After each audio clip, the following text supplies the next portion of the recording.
Sinalings Records, SG Productions, Kid and Salo. Flow Production. Sana pakinggan niyo to, mga kabataan na tulad ko. Kabataan Ardo. Kamusta na kabataan, ako'y muling nagbabalik, sumulat ng isang tula dahil hindi natatahimik. Lagi na lang nababagabag ang aking mga inisip dahil sa mga bata na lagi na lang nadadakip ng mga kapulisan dahil sa kasong pagnanakaw. Nagiging adik at lagi na lang silang naliligaw ng kaniga nilang landas dahil sa maling pagturo ng mga nakapaligid na nagiging nilang balakid sa kanilang mga pangarap at gusto nilang magsikap para ito ay matupad at ito'y makakanta. Handa nyo ba silang tulungan para sa kanilang pangarap na hindi nila makaya dahil sila'y naghihirap? Walang maayos na trabaho ang kanika nilang magulang dahil di rin nakapagtapos at ang kaalaman ay kulang. Sana buksan iyong puso at sila'y iyong tulungan para sila'y mabigyan ng magandang kinabukasan. Ipagpatuloy ang mga pangarap, sama-sama tayo at lahat ay magsikap. Matutupad lahat ang mga ito, basta't may pasensya ka sa puso.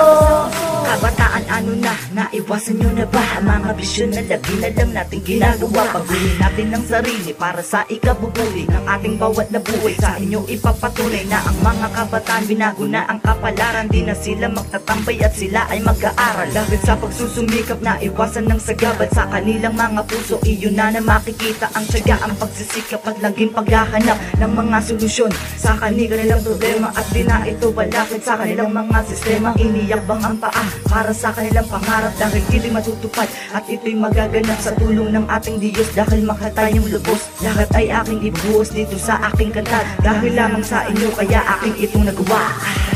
Ipagpatuloy ang mga pangarap, sama-sama tayo at lahat ay magsikap.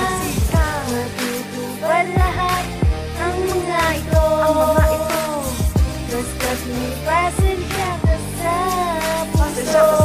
Pilipinas, kamusta na? Naiahon ka na ba sa kahirapan ng ating mga taong nanunungkulan? Kaya mga kabataan, huwag na tayong masapa dahil mga namumuna lahat sila silaw sa pera. Kaya isipin na lang lahat tayo ay maghahakon dito sa ating bansa. Kaya simula ngayon, huwag na tayo magpaapisa sa mga mayayaman. Puro lang nakayabangan sasabihin sa halalan. Babaguhin namin to, ipapagawa lahat ito. Pero nasa na, wala pa rin na pagbabago. Ganun pa rin ang nakikita simulat sa simula. Puro lang nasalita, wala naman nagagawa. Ano na? Yan na ba inyong pangako? Wala naman natutupad, lahat ito ay napapako. Sana huwag na sasabihin, hindi lang ito gagawin dahil kami umaasa na punta lang sa wala. Ipagpatuloy ang mga pangarap, sama-sama tayo at lahat ay magsikap. Matutupad lahat ang mga ito, basta't may pasensya